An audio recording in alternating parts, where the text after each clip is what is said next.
Aner mala kenyam ka na dial content baro any lingua seme biya kamal enda manduni chang kon nyamle no rice ni ka no online TV channel te kon ke te ngwan bi kon kaling ban right ke kwi kor kon to kare wicha ka so Sudan an wala shanga baro ka pai bang ron kina dang ro wi de jandang ro wi de dich ano gore jeno baye nywa kala retiti ten kon ten lat korodian akan kono ni ami jirami jidit gwa samene dong jan shanga ni am ko jeno bi no online TV channel bi jek gore jeno jen der subscribe ko der notification bell der je twang ke der share ba der ja to bi ko kor commissioner shi jeling ler bana linga bala full report killer in kon lat korodian kake very important along gore general you need to stick around ko bitin di ala kon lat korean bikeling no ken yam bana racha katin kontin let che lianka kitin tilat ka gwadmeni so gore general take mugoro no de nyaka yekel channel racha ke du makwach no ka jom chalat makwach wa gore ke general jen de jur ano de jakoko yo agenda an lertem ka jom chalat gwasame wa makwach gore jeno de jamoch ke $1,000 ke $1,000,000 ano ka jodan chalat te ka yud gorgon wo de kame no ka dobdan en cha gorge jeno baje jur no ngai konen wo makwach ramkel mi montame cha gujeno jen trade ka kuma kirma yadi t gorga jan wode je jur ano ka me chalat gwasa me chalado nana Nuer Purpin Makwatud has reportedly been offered $1.5 million to stop mobilizing youth against the government, and he has rejected the offer. Jo chalat gwasame wa makwache jene chalado chaje jogono baje mweke yuri choko $1.5 million, but cheje look cheje turn down. Na dong nuku ka tin kon lat korodian but chawn no deja mweke yo ngai kone and do jaka delegation ejamo we akun makwach ne ka yot ko chala no 3 times cha delegation ni chaga jak and delegation kon chaje jaga ko biken makwach bikano convince ko chi makwach no chenwari chega bi mobilize ngani chega bi jogono wana kor wana jagang dio je ngai kon me dan inshallah ne ka gwade dan me chikore de to ke tu kore ni am pairo ko paidok ke paidok de kon larno kon me dan che to kenan janen mechi kor mecha tuok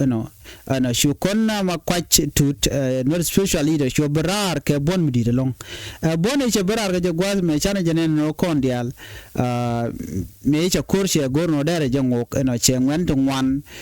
che kari aleka ngane wune ke kin de jandang ro de to woni am tu ngane nuari tu ngwan ko ngai ko ne gorge je na nuari ngwan makwach gwaze dan meche tuko jeno dare ko dare je tok si kuma kirma yadi chana chaga jak dio je konnen te ka mendi jaga ne kene uni en wojo kene yawa je ka makwach so lar makwaj jin chine gorno bo kor mishit kana mene shu kon ngaje no cha makwaj wa chaje leli chaje moy ka yoke chaje kok so jen tay dan chana ngai keje chikon guje no cha makwaj chaje kok so en makwaj chu biedba kaped dang bakel tetel melar yang akel start from match to ko paidok bakel paibaro paibadek paibangwan to kon we mean that chire make 5 man and tam ke 4 at chabit keje so che tok de che left chitin me dana che kon guje no dong ramsha kok ko che berar ke niam che mobilization already che lat che ngwan ga che ga chal gwaske no nak no rekon no ka che ngaje no ne cha dop cha je yen doblam no ka jogo dan ngai koneja chikon chuguje no nene okay cha purbin makwa chaje yen sorry chaje kok so mukwa kaje mo chaje jako jen che ngubulat chebu kurche de butok ko rami mo mecha chere rami cha jur already ko jen chaje jur do badi ndara jen no jen o jen be kur be ter gaje makaram cha mu ke yo but chukon buguje no yes chaje kok la to but ken kon ngach dino ko chabet chikon ngaje no cha lele cha ko barai na murai kone shi profit makwa che ko larno no chen ne ga chen ke ba law ko ba ka use ba ka nak lora bang en ngaje no donga ne kore da ne tuok ni jen kam kume alo bi kum ro da palpin gwa dan ti malje ben but ken gwal goru jen wo bat kan wore chochu guje no there's nothing remain kaga mun na kan wore ke bieda ngumilla choice ka ngumilla goida to gor no be warning be to ko kum kirmi yadit so no warning mo chana yo ngaje no nene chi makwache lar no me karing ma char kana ko ngeni dial ko cha yen no chen korshan be pel so ikonen kan all the delegation ya jaga kum kirmi yadit chaga jaga mani Dr. Guy Cook la kwer jonglei no man kep jonglei so ikonen no cha weka je cha jugo no shukor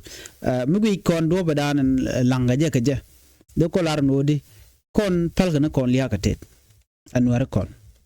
shikan cha gorje no teram mo de nuare no de ro ka kwidi ne especially nuare content ka power ta mutin ka authority re kum ga kirmi yadir shikan cha gorje no te ka nuare me de ro de je bagunye no bume abala no ko nuare o bikana gor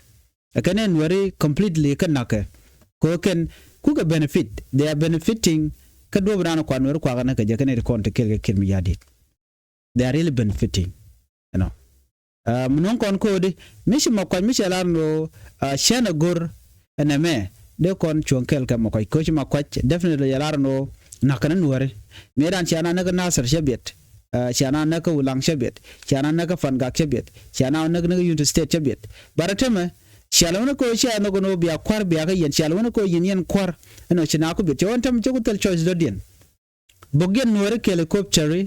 na tele malara chabiet ba goje yen bagwa jen ku kon goje no maybe makwai tu charge mo ke yo ne ko gwase dan bara ina wache to kono shi makwai che tame dan e cha gwi je cha jurge je cha tok raina wari mene jen kor karo ten do dien balat jen wel ne jaka ne dial wi roje ke makwai tu jogo jen ko kor je ga chu ngwanen wari wonan kor no ngwan wari ke chuliu wal na kan wari ke ken to shi makwai to chen wari cha de gang na mo e push along jenni jene aka naga ne tie ana shuka lwak you know bini bedu and where kan naka but ko tiga power bini bang ajum ko lingno wa charge offer ka 1.5 million US dollar to kwake makwat 1.5 million US dollar yo tene jang kaneka but makwai ka turn down makwai ka look chakare jaka ti chitka ti chagu jeno gwana ting nuare ko den wade ga tek dano baje ko go yo ti banuari baga yar kaja so ne me chechon ko bed makwai ajeno ba konak ajala larga ne changano jinni bide ka tika condition ka chirwach wati ka rekel mitika power ke tika long ngumi shi use ne jabne go bika gang so jo mshigana me de ko ndela ngaje no di gor kono bana ko but and with the one side and with the target ke one where you need ko ndga bom na sure ma beje mena dien bi ngaj beje na gwasa mene to kono wer bom tabande ngaite ka kum right aram kel ka kum tabande ngai ngum kana to de kana jelep ke je tel mi chalar why ina tabande ngai jen arami momino ka nwari chikone ni meda na chungro de gebenteu jana jenen kwaje support longan wer dial everyone no tabande ngai including me no tabande ngai gwejen go chireka kwan wer ko kien der mo gwa der jalat ke de na chungo jekel chireka ramimo mi dong gwejen de la option kan wer mission wer chika boy no ke jetel chika tel option do dien no ade kan tabande ngai ade kan go de tabande ngai den wa dereka lok so jenen nget kon diala mishit kana mone I think that is the thing that we all think so ju kon diala gujin wodi tabande ngai da lara mo lokon barai na tabande ngai etena no jenera mo shen wore rano nege nakan woni me da ne chan wore atu nak tel mishit tabana lat tel mishala changa kel liu kana miliuga nuer ma kwa nuer kwa target na ka gona dial tel mi tabana la changa kel kaje no kwere vice president medane kwa ngana ka unit state chikone no chala kwere unit state january go january nok liakaje ne dial even right now liaka taban de ngai but what happened to taban mishan nuer mo she god no bagala dika na ka nuer gwaza meni na ka nuer gwaza do diename but bide so ko jana kwerm di dara there right so mela dia go ngum na kuno go taban che right why ka taban kwerm di mi chirga kware ko ken ke de ko laro ne ka nor politician angu mela bit ka gwada dan an na kuno remo but buko joy gwada danan kwani katin cheta mo kwerwo benrun lat ken campaign ka ku election ka bramoror babarar jiram ben binad buko jogo no kwanya be let kumugwa of course no tabanda na let kumugwa still a doubt no mona but doubt jene mena kan were ke bide tel malare and then bokulo barare run why again dan and logo ka tabanda ngai this is the only thing manana logo ke logo ka kwadi ala ko kien content chi chunkel kan wari ano wari de kan dil chunkel kan wari kem cha de nang na chi chung na mon en logran dr machar chi jande wari ko kien de ka logo de ja chuch na ke changa kirm ya di chi jogo no lan na mane ka jino jen vice president position dan teten ka queen wari o ben wari baga gang batigin baga gang ngakula gang on tema telran Ramicha nok kasha chungwa de dan chala kwergi yunti state ka gwi keje ala ramagwa right now jena liuna den cha tukle cha jaling so beje med okay beje med madan le roda chendo kura ka kwari ala ko kena konenti rai wicha ka South Sudan in kontin shunkel ka kirma yadit ko mishi ku biena tabande ngai mala vice president Milan Nuer ka te na ka top government official nitin dine kana long rewi ka South Sudan kelio ke ngai wi mon eno ka jana bide ka lian Nuer ajen la kula larga no chang chu wi gon wi right ke international community ke bilar no shangane jek ba gu jeno tabande ngai ramadit ne ko ken ke ne dit tere kuma ka bad bit ka ba gu jeno malat kone nothing zero de kon kulo nyam de metera radien ma gui kon tigre kuma ka kontine e kono kon raji ba ko randun jeno ke ne de kon luka ngute luka mat bad na kan ware ka chikaroj so this is one problem but time is changing ala chiangera rode entam right kon gera rode woni chiang ka woniam we can find can dit kon ke kwar kon we can come donga the same way bana donga jaba kon etine but me kon kula chara gwa legacy and dan bukana ban pin ala kan find ken amendian ka ku gan ken ke kon find kon ni ko kenti one day me chana dong bu kon ban gat kon me to bana nor kon bana ke lift up no shuna ka janga shi la problem unity la toga te unity in all the way de chong yana jor ko kena to ko kon del ko kon african de kon chong ke anybody but problem jena me dor mi jega kulo group dor nen ko ken bijo yech e ko lugo da mor nyer da mor mana dar kul ben no amugwa na me shi chong mi jega long shi me de kon nyam ka je so eneme di yana ling ka ta dan en wo kon nyam ka je ko ban de ngaje no ne Ramadan en chana jiktame wo shi nyoda no take a bomb makwaitut che politician kon tin kon tere yike juba she kalen kata dana che offering che jalok ko generation bu yebling mi chongnan kel ka community Nuer ko Nuer nakake ka jano tela mlat jena ki tela mlat jena namo amugwa long ko makwaitut kai duo badan en che je ka jeno be lat ke je mi mode kon dia le loidan der tet ke je kamandana le def ban wo ko medien gwas me de ko dan nyok mi pel koren rodan ping kuide no kenyam chana right ku ko dan chi tok re which no kanasir chi kon dia ngaje no korje to kanasir tiang ka wer ka che tok pan ka je kore chi tok pan ka je shina chi gariartin ka kore kon be to ta mariar natin but kore tok tiang ode tele ripon mi shana nung bade kon ngaje gwano di kor jaten kor jatin and koramo a kormdi chi kormatot mo gor kon dialo de kon te ngaj katin kon lat karodian kodi mishana bichar ka kuido aran kon weri ana bana tuk mishi kon bitika mat abu kon kur muga bana jeter shi kon bitika shi kon bugo kamishi ko ran chumba ko bu kon edin kon tin kwa kon le yar na ka kon ki gwe ka kon o ko kon edin telot mo te shi kon gala dora do den baron nyam ko je telwe so mi jako de kon Nuer waya mi jogo no wiya ko woniam ganga doran ko kene to kon je beje kene kon jo ke dorken andam bay bu joyi re doaro jiram mo bay bin jotin ngum der lel der barodu ki derodu gang don Nueri ba Nuer ba bu jotin kay dorien na madiyo je chi chong che diam ko so gor kono bana yikchar kenyam mi kuran kuje kondem no le mi je ko ni ngaje no en gwada dan tetina dora wala shi dora ko cha manya dor jan baba manya dor Nuer e deni okay biga don Nuer bikan kabilel bikan benak ki bu na benektin ku na displace wa ching refugee camp ni kon wede lo under tet che de tet kete Nuer te ka kel so koriti tim chalat gwaza one it in content yarke so Sudan right now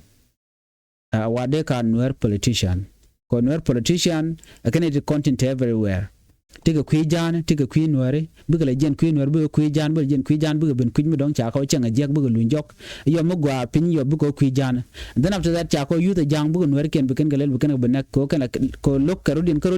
pi Nuer community bi jele ben nak ko baji kula no ko jang no mu dara gwa naga community du ko baji no ko jordo dien bayi gi jino jin ram gwa mana mu che jago jiram gwa nyu the jeno jirami mom kwinwak ki ram tel mu to ko je jorti me personally I know them chicken it la jan nong miteleji mutwokaji la kana no gwadan they are using you ke gwadan tika long mitika long bikana no but mitelji long din by pal gwad mitel mutwokaji so we will talk to you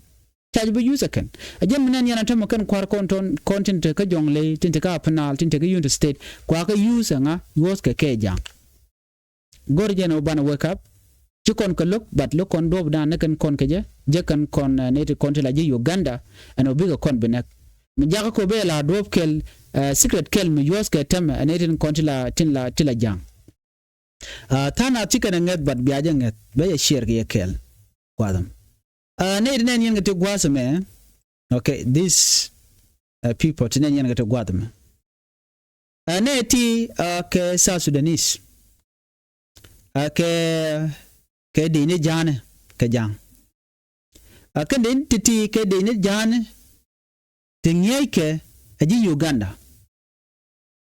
michi unene ke she look closer kata dam time ni ken ke jagwadme dire jek ano ke jang but jok tong mi dire ber Uganda dire jenen bere me du Uganda bane tinyeke ke secretly alo nyeke ke ta jin me ken ngate gwa o ngum le rodo mo biya mi chit ke medan biya jang me chora lat ke juba ke 2013 me chaman cholke dot ku ben chaja nge ke pin kaka jang kan dial kan ngi ke ji Uganda ba so ne ti cha kan nge ko bu Nuer bikin ke target anyok this way to kan ne ti kan nge ke je ke yene to kon don ke medan le rodo biya ngaje no a systematic way mu mo bi ne ken tin content re which ka so Sudan kene de kontin la de niken bikan ka moge yogo je dio je shaling no ji ss ji UPDF ke $200 per day dio janga yena na mone so me pay $200 per day ram kel karwade ka paita ram kel yuti ke $6,000 okay $6,000 mular ko no ko de ko lar no 200 times 30 we mean that is $6,000 ku la yutun wan ti chit kan ku yuti la yutun kontin kam ka ji Uganda ka yutun wan so mijir kana me ne yana mo ne ti ka tin yake ngeke ka akum Uganda ka kan chike bi Uganda chikana lat uniform dien du Uganda bear down to ka dien du Uganda but penken ka South Sudanese ka jang enen jenen yan mentama baaga moy ke nyin ke nyin Uganda alo ba auto ke ji Uganda ba tik ji Uganda ke jang penken tinge ke ne ko bi kan Nuer bikin ga target and all these people mulat konma they are training them secretly ku kan train secretly alo ku kan train ga pin a changa Nuer ka bize ne gwaza me queen madan le ro da ka jang chungen kel ka jang ku en na merun bro da loye mechit ke medan 2013 che gwano bro da nyok sianga jeno reyu ke so Sudan cha dini ne cha lugo no de ka ngech cha de ngech but right now jang tikin ke secret nitilat ken ke tika tane tingi ken ke je but gwad me kon to tele de nge la kon kula limno man gur kon long gwase me kon de kon man gur kon de kon la Nuer o bane ngaje no jang tikin ke ta dana tike ke de ne tike ta but kon tele kon ta gur kon ke enemi chikana larbu kona lat jana dan ku call negatama ano bigore moy ke dunya let kana continue we are busy let kon keka yentoro ne gen Nueri ka jang tonu ko ne ku kan ga train ka Uganda de ne ken to ku kan train ko ru ne kan de kon ba kon benak yene kim ya di de bi da bang me na linga no take a unified force ba train take a national government ba form jen choro ya le ke de ne ke kir mi che ngaj no ready and then be de to be ga jako bi ko gwa dan wana wa connecting and then chamal che be no no beto wana so de payin ngenen gwaz me turun ko yanen kenten kontin lonu tiken ge de mi cikana de alaka so gore jen o bana tine bana ka ngaja gwa an wo to kene de kade ga kap shong di so kabden shongo ba ran dil mat bu ko dan dil ngaja no ko kon ngane so na mdera la mo gwa long no Meridian Banotin Guasme Banaracha Kakui election ka la national election and Balare Wika South Sudan take a job Michalat Guasme Bialing Queen Quarry Awa Bajalat Kadu Bana Balat Kaje Shermangai Konokon ala Widanishang La Teko Dong Michalat ba Queen Quarry Balat then Bukon 2 years ago along Bajalat but Queen Quarry take a criteria and la mala talked la lat kalet Manyam Gurwe jeno ba refugees ba galwere which ended up need konin buku vote which alwere which and then dong de larun ba vote ba jalat melodian ba bongon ba je tuko gwar bongon right now kana konto ko cha delay min cha jala kir so tel gwam de je tuko je right now ngode bongon no mo the audience to kon ke integration of force la madini no ba de ne ba mat kel no de ne bona diare wi ka South Sudan no melodian Ramishit ke Dr. Machata de Tijan, Akabala no take a queen quarma balat, Chirmanga corner, and queen quarter no balat, go again the Albaro de Realeka before election. But ta tiring Macharga Tigiana, you the general tell Michelle queen quarter Michelle election. But can it contain to kill Kir, right corner, can Jare Realeka, a low let can become queen quar become a lot of course, a careto queen quar by Lagashan and Danga Udera Okapai Wero, Ronkin Dangroj and Dangroj Buckle. No. Doko la no che tiaka lonka all this time go region ordinary kon la politician tin kwaran kon bari en chung ke tin ba chung ala kwar de ka wide kana lat ko an lat ke queen kwara chala ne lora bang la kwar la kana nyot biga let bigan kalat biga char bigan kalat infrastructure bigan kalat tidiare which bigan kalat ko brana ko la nyod no rumwa pad ba wit bajalat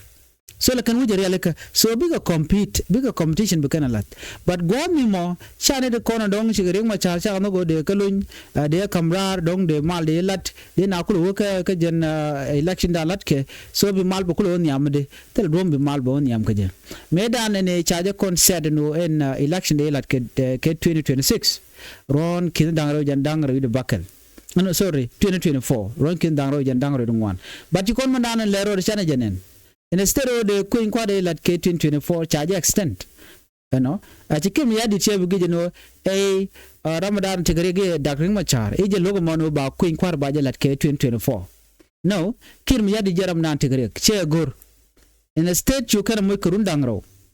A Kiraname, this is a way me let Kira Kaje. Go to the one do they yotin can force the Alkanga graduate look here, a nyok. Kan it kontila jiwich tin take care of jikam kanga kon loire which no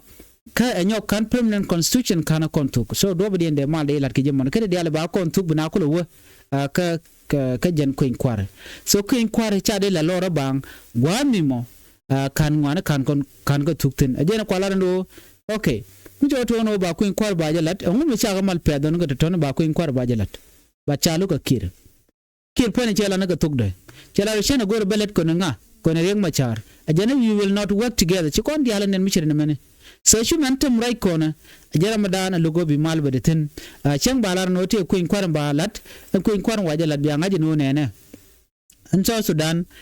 go no biko ore kormi di chairman tam to kortetin ko to ka panal tame chwaje dot ko to ka western equatoria chwaje dot can all this thing become election become peno bajalat election but work unless shinated con tin tereti gen chagalun ka cha bondi ya cha no gwat kel churian mat nder mina ko te ko te ga mal lat ke ban me kire busy negative content dong ke kangu nega jiwich e ko kan shunkan ke opposition party so be wud ko ni amade so kire dola ajen na to go ke 20 and ko dana to go 2013 se to lora bang jen to go je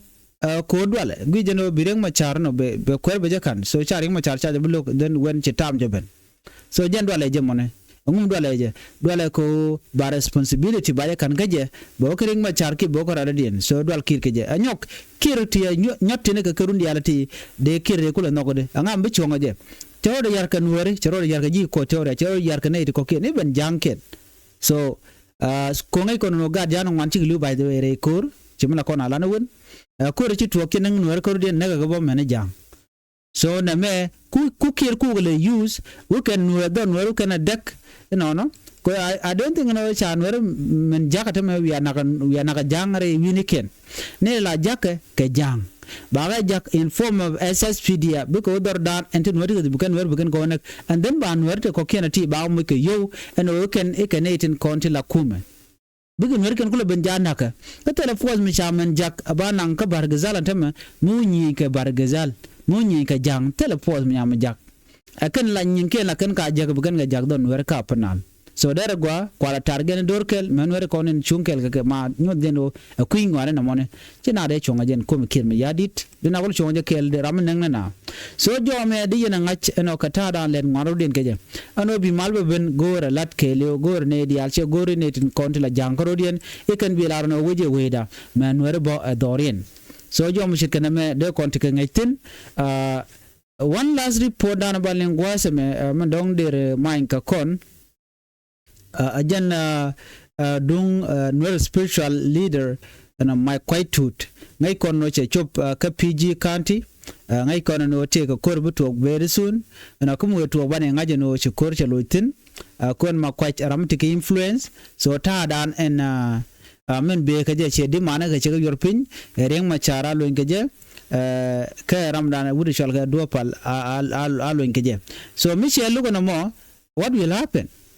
Michel looking kir no lunyake so be korbe tedi betok ajen demand ten chane no chigane wan yinga jak wa makwaj waje jur mokeje you and all that kadi cha wona kir me yadi no dere kon but ken michik na me kana konto tel michi wo wonyam so jo michik na me gor jen ode nya yakel en pieng ni jidan katin kon ladder karodian ka penal ko very soon bi akor ngwan bi agalengten enyok biamanan tok bugo sini kotere gwaden ci kume sfilayo no shigorin matin kene kume ji kotere ala kume wutu men chalke serilo men chala nas so na mi jatin welik wuken gaben ko be ka juba ka joran chala reje so kor jatin korte na mekena men bu kor ken and all these people den men lingene akwireng machar mureng machar wa jalu nyanden bana nyoko do gwana jen ba mal baje tan ba mal baje nyoko mo kwaje impelmen nyok bare di ala konte game ba nyoko yale ka no agenda na gorke ba all the political parties kan dial ba nyoko mo madaga gwa kel and then telebon mi bil terar bono terara den be chu yet ke kume so jen ta dan te tungwana ke je kana ngajwe no baje lugo bon dial ko ken ko gorga na mala ne dial but kire jaram dan na busy lugo jeno dera mal dera jenong re which ka so Sudan cire ngai kon dial so jaram dan teriek ajen te gare kone ka jaram dan ko kon dem long ko anything to let kir ga tama o be je benefit ajem nong yana tama re wika so Sudan cha tiang ke dini Uganda kare which ka so Sudan ni murai kana tema katin real karodi ne ka ko tanin jaga ka bon ka penal ko bugu nyin kan wore agenda ngi na nyoken net ken re ne ale lungo bikan wer bikan ga bugre ne ale but one thing I can tell you kare ne ko le gan ga jak tam me netin konen yen ka tinjel ka makoy tut ngai kan do badan en ba re ne ale ba ka ne ka je so chwa dir tin na mo charo de re ale ka changna men ngai kan na lero de ken to kontin la ne kirmi yadit no kidi ne ken ngai kan agwan wo makwachi ngai mandana le de so ngai kono no kore me motte tinan tama mi bitwogre wichin wina mi mu we chikin mi yadit kejere ale ka gwa ngai konde kon lat karodian so malakal chiremen chaling no ke piji kande gwa se mene jinedi al chike pot no chinawo ka malakal anyok within malakal bo jina chike pot ba una ka refugee camp ala ka unimis alone ideal put ka ne kon latet kan ngai kon tere no talat kane je kan bugo no wer bukan ga yan mach so jenda lat kane ko tet panken ngi yen gotin kon tikitin by the way tet tikere yer ka babur shankan re yer jala sanctuary dian telamo dian ran chiran de ka je misrana dech baji yor ka jen boda ka jen babur ante ka bo gang terun dia lati shankan re yer nyin kan kan wore ko tene de ko ken nyin kan ka ajen mu ko rana ti je no kon wore ne ri chal ka teti mi kan ne na ko kon ngum banalel nekan kon shiang ano ya mi jinne tin kon lat kan ka katibe ka kan ga dur mutot mutel mulon kan shanga kel kwa kale influence janga no nyenya kanwer kwikene runa me be jega longa ke cheta la kan kut ga je online kut kan wari chol kana ko kon duar tel mi yene la kwa ga ye you tel of course they have the right to say all those things mi kwa kon ga yo tikan ga chonko de kan kut kon je la to jin ku je ngak ngo de lele mo ba yi ku da mo men gira no nga je ngak but tet tel mi ken so tet kan it mo shi manana nga chirgan ga ne de chol ke bertine so kan it they have nothing that they can offer again mi tem do dien kan lu nat kana la kan ka lu gwa da don chiro do palpin mi chi gujino chi mali ben buga lu nat bugan kuluto do chi kana lar bono kan it kon na kana ban mi che tagara dien mi tare ne ne jim la kana tuwa bolong jim ne ne tam tuwa kan ko ti jang ti ko korin but when chi mali ben bianen men bu kana len shirga mi shaling ata mi shi makwai tutche ben ka pg dio shi ata da nan let kan gi shanen chol kan kuma ss pdf bia lo kan nei chui nei anta we are very vulnerable tel rami mo long nei itiga tetit ka kot mu ye kan ga men kan ga nei bombo makwai tut kel ka war jen de nei dial chural ga jemo no but Nuer unity a very powerful la message la jasen mi che tugo no charling no te gno re aron re ka te bana ba ka mak la winen dia la te chunka ajim ne yan tam punare which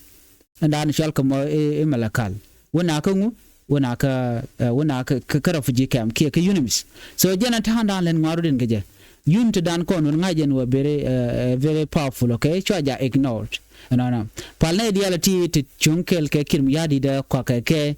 yo be gan wer be kan connect these people ala use can a temporary usage ke use ke for now but tomorrow ba ka yak bu che ne ga la thing la ja yak mi chi te chom ne tu jan ta dana balel kerun governor ba ko jurum bianen mi changa je no te kam long mi chanen kan were ba nga je no chi power je te ja to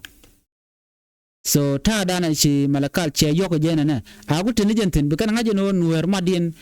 gwaelo jela kona lani chiang Nuer chardan mat chana rami mo yar kon chana jenen ka chana nyin ka je ka gangna rodan ka jen rodan banon nyam ka je so jo me gor jeno de nyaka ye kel please nyaka ne ko ken chu je pro jeno jin be subscribe kan Nuer online tv channel le video nen ko ken kon be ben chu je pro jeno te ga video ne ken guj gwada me ka ler kon lat ko rodien en ban nyo je mum rodien bi ataga mal bye bye